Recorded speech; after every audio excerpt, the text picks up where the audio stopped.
You hear the rest of the talk, you have some time to look at questions 15 to 20.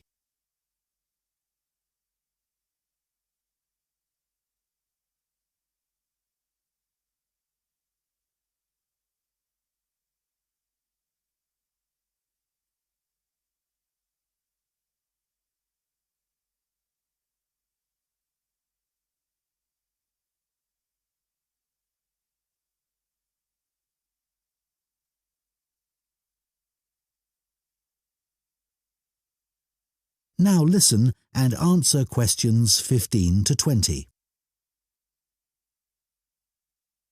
I'd like to tell you about the different areas of the museum.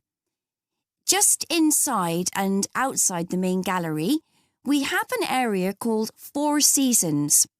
Here, you can watch a 4-minute animation of a woodland scene. It was designed especially for the museum by a group of young people on a film studies course, and it's beautiful. Children absolutely love it, but then so do adults. The main gallery is called Town and Country. It includes a photographic collection of prize-winning sheep and shepherds.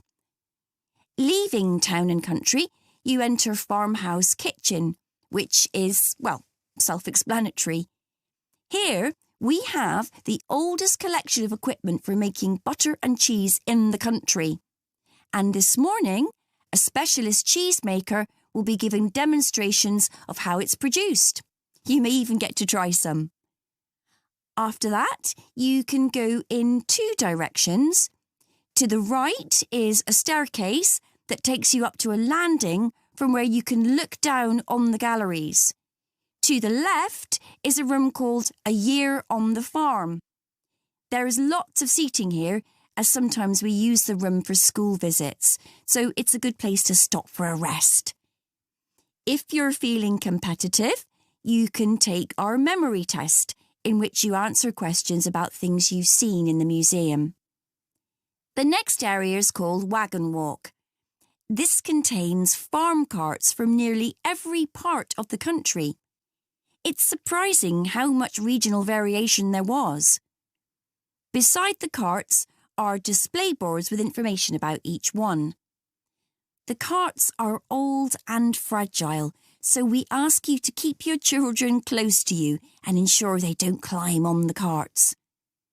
From Wagon Walk, you can either make your way back to reception or go out into the garden, or even go back to take another look in the galleries.